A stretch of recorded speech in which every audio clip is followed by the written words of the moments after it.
nuevo video, ya estamos de regreso para continuar platicando con ustedes acerca de la clasificación arancelaria de mercancías, en esto que se llama acá entre aduaneros, donde sumar conocimiento superando hoy lo logrado el día de ayer es el lema principal.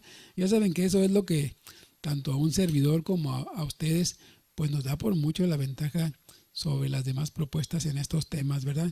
Bien, pues yo soy Jorge Sandoval, una vez más les doy la bienvenida para irnos directamente con el tema del día de hoy.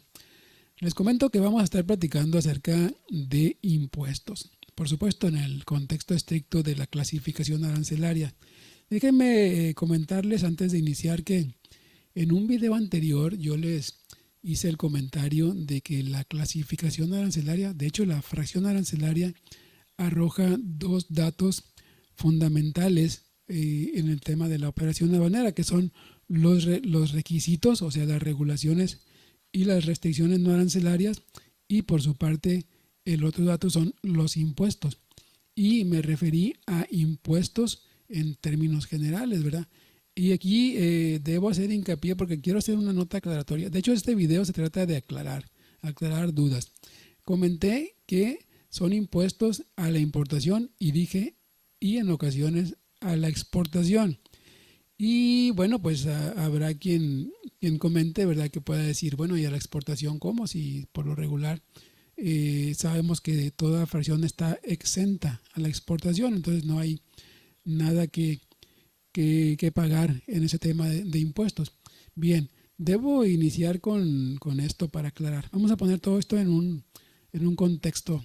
Miren, la ley de los impuestos generales de importación y de exportación, o incluso la tarifa también se define como tarifa de los impuestos generales de importación y exportación, se refieren a como impuesto general al gravamen que bueno pues se va a pagar al momento de hacer operaciones de comercio exterior, tanto a la importación como a la exportación, que es lo que menciona su título, ¿verdad? Tanto la ley como la tarifa son impuestos generales tanto de importación como exportación.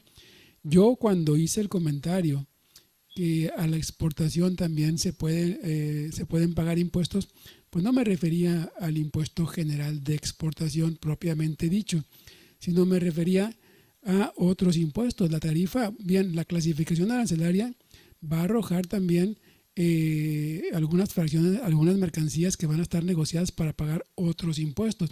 Y es aquí donde vamos a entrar en materia directamente. Hoy vamos a hablar del impuesto especial sobre producción y servicios. Este no es un impuesto general de exportación, pero sí en ocasiones también se está obligado al pago incluso a la exportación, pero este tema del IEPS es un poquito complicado, pues es complejo, ¿verdad? Es digno de ser estudiado a detalle. Ahorita vamos a ver algunos, 3 artículos que me gustaría comentar con ustedes para en términos generales poder entender un poquito a qué se refiere este impuesto, ¿verdad? Y vamos a ir a la ley de los del impuesto especial sobre producción y servicios y vamos a mencionar el artículo 1 y el artículo 2 y también el artículo 8 para hacer el comentario que quiero hacer en este video. Miren, hay mercancías que, bueno, este impuesto por lo regular es a la importación, pero es muy complejo, miren, porque en la tarifa, a nivel fracción, nunca vamos a encontrar que está mencionado directamente estableciendo tasas. Por ejemplo, el IVA, pues sí, la fracción te dice o te establece lo que tienes que pagar. El IEPS no. El IEPS te va a mencionar a nivel fracción que esta mercancía, y así lo dice en la mayoría de las veces, esta mercancía podría estar sujeta al pago de IEPS y nada más te dice podría estar. ¿Por qué? Porque hay muchas acotaciones y muchas, ¿cómo se puede decir? Excepciones al pago de los impuestos. Tan es así que miren, vamos a entrar en materia. El artículo primero de la ley del impuesto especial sobre producción y servicios, el artículo primero establece los sujetos al pago de este impuesto y no menciona las exportaciones. De hecho, déjenme leerles Cito y leo lo que establece este artículo primero. Dice, están obligados al pago del impuesto establecido en esta ley, la ley del IEPS, las personas físicas y las morales que realicen los actos o actividades siguientes, y nomás me establece dos. El primero es la enajenación en territorio nacional o, en su caso, la importación de los bienes señalados en esta ley. O sea, ya habla de enajenación y de importación, pero no menciona exportaciones. Y por otro lado, el otro supuesto es la prestación de servicios señalados en esta ley. Si se fijan, es muy general, no establece nada específico, sino va siendo muy ambigua. Pero sí, sin embargo, debo admitir, no dice exportaciones. Y yo sostuve en ese video, en el anterior video que les comento, que a la exportación se paga también impuestos. Y en este caso vamos a comprobar que el IEPS también está figurando a la exportación. Pero ahorita vamos a ver en qué parte de la ley está. Dice aquí que, bueno, déjame comentarles antes de continuar, que este impuesto figura en la tarifa, por supuesto, a través de la clasificación arancelaria. Y quiero comentarles que, bueno, pues en exportación hay casos aislados, pero los hay, donde también se considera el pago del IEPS, como se los acabo de comentar. Vamos a ver qué dice la ley de IEPS en el tema de las exportaciones, porque me gustaría aclarar este punto. De hecho, el motivo de este video es aclarar el por qué a la exportación también hay impuestos que cubrir. Claro, no el impuesto general de exportación, como ya lo comentamos al iniciar, pero sí hay otros impuestos, en este caso el IEPS. Por ejemplo, vamos al artículo 8. Le quiero comentarles el tema del artículo 8. Miren, dice que el artículo 8 se refiere a las enajenaciones, incluso dice exportaciones, actividades y servicios que no pagan IEPS. O sea, este artículo quiere establecer o busca establecer lo que no paga IEPS, ¿verdad? Y aquí sí menciona exportaciones. Textualmente lo acabo de leer, dice enajenaciones, exportaciones, actividades y servicios que no pagan IEPS. Bien, el numeral 2 de este artículo 8 dice, no se pagará por la exportación de los bienes a que se refiere esta ley, y en estos casos los exportadores estarán a lo dispuesto en la fracción 11 del artículo 19 de esta misma. Hasta aquí, bueno, vamos a entender que no están sujetos los que hagan exportaciones, las exportaciones como tal. Pero aquí está el detalle, que hay una acotación final y es donde todo cobra sentido en lo que estamos ahorita tratando de definir. Esta acotación dice lo siguiente, en este mismo numeral 2 del artículo 8 de la ley de IEPS, dice, lo dispuesto en esta fracción, o sea, lo que acabamos de leer, no será aplicable a las exportaciones que se realicen de conformidad con lo dispuesto en el artículo 2, fracción tercera de esta ley. Ahora sí, entonces ya está contemplando ciertas exportaciones que son la excepción a la regla, a la ley, ¿verdad? Al numeral. Dice que no deben de pagar IEPS las exportaciones de los bienes a que se refiere esta ley, ¿verdad? Pero hay esta acotación final, dice, pero que lo dispuesto en esta fracción no aplica a las exportaciones que se realicen de acuerdo a lo dispuesto en el artículo 2, fracción tercera de esta ley. Y es aquí donde vamos a tratar de encontrarle sentido a que sí, en las exportaciones eventualmente sí se paga el impuesto, se paga el IEPS, ¿verdad? Vamos al artículo 2 en la fracción tercera, que es lo que nos está mencionando, ¿verdad? El artículo 8 que recién mencionamos. Dice aquí artículo 2 del IEPS, dice tasas y cuotas aplicables a los actos o actividades que se señalan. Bien, vamos al numeral 3, que es a donde nos está orientando, ¿verdad? La acotación. Dice el numeral 3, en la exportación definitiva que realicen las empresas residentes en el país en los términos de la ley aduanera de los bienes a que se refiere la fracción 1, inciso J de este artículo. Ah, caray.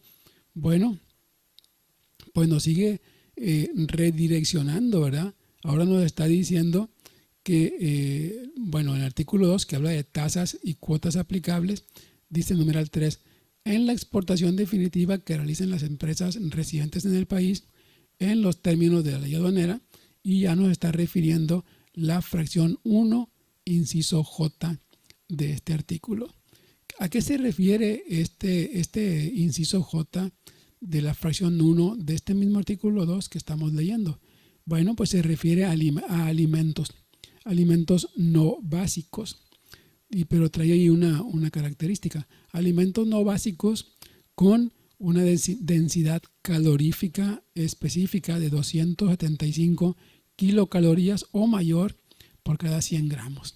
O sea que, como repito, esta ley de IEPS, este impuesto como tal, es digno de estudiarse a detalle, porque en términos de comercio exterior, posiblemente no vaya a estar mencionado a nivel tarifa, pero cuando querramos validar los pedimentos nos va a marcar un error, y es aquí donde tenemos que interpretar ahora sí que el error que nos está mandando el validador, y probablemente sea en estos temas, ¿verdad? Porque aquí tenemos que, como decimos en buen mexicano, echarnos un clavado en la ley para descifrar cuál es el error. Y aquí, en este tema, volviendo a lo que estábamos hablando, de la fracción 1, inciso J del artículo 2 del IEPS, de la ley de IEPS, pues nos indica que sí, a las exportaciones de estos alimentos no básicos con especificación de kilocalorías que acabamos de mencionar, de 275 kilocalorías o mayor por cada 100 gramos, sí van a estar negociados para pagar IEPS a la exportación, por lo que ya leímos, ¿verdad? Se antoja que tal, quizás que está un poquito complicado todo este juego de palabras, pero es ley, y así es la ley. Tenemos que estar siempre descifrando e interpretando. ¿Cuáles son los alimentos no básicos según esta ley? Bueno, son las botanas, son los productos de confitería, todo lo que tiene que ver con caramelos, algunos chocolates y demás también productos derivados del cacao, los flanes y los pudines, así está, como pudines, dulces de frutas y hortalizas, las cremas de cacahuate y avellanas, también los alimentos preparados a base de cereales y también por su parte los helados. Estos se consideran los alimentos no básicos según la ley del impuesto especial sobre producción y servicios. Entonces, para concluir, sí, a la exportación sí hay impuestos que no necesariamente hablamos del impuesto general de exportación, hay que aclarar, pero hay impuestos que sí están negociados que a la exportación se tienen que pagar, y esto se va a determinar de acuerdo a la clasificación. Por eso es que estamos mencionándolo, porque somos estudiosos y trabajamos en la clasificación arancelaria, tanto ustedes como un servidor. Entonces hay que tener mucho cuidado, ¿sí?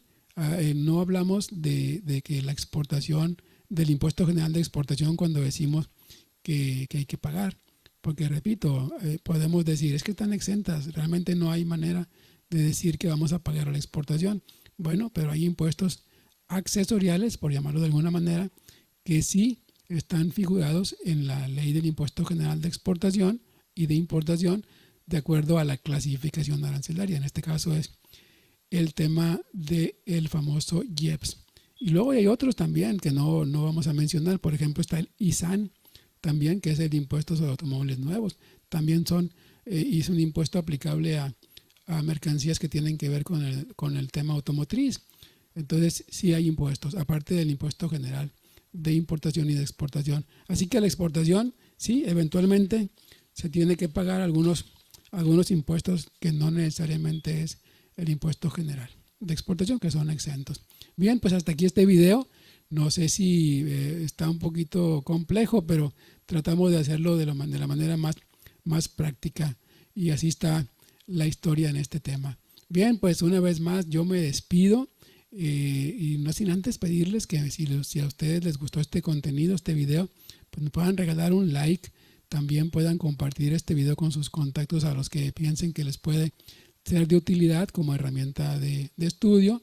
y bueno, también para hacer crecer esta comunidad. Esto me va a ayudar mucho, que me den un like y que compartan. También nos va a ayudar mucho a crecer esta comunidad, este espacio que se llama acá Entre Aduaneros. Me gustaría también mucho interactuar con ustedes. No sé si tengan comentarios o algunas sugerencias de temas para poder estar compartiendo en próximos videos. Si es así, pues háganmelo saber. Yo estaré atento y les estaré contestando en la medida que me sea posible. Bueno, pues una vez más me despido. Yo soy Jorge Sandoval. Esto fue acá Entre Aduaneros y nos vemos y nos escuchamos en el próximo video. Saludos.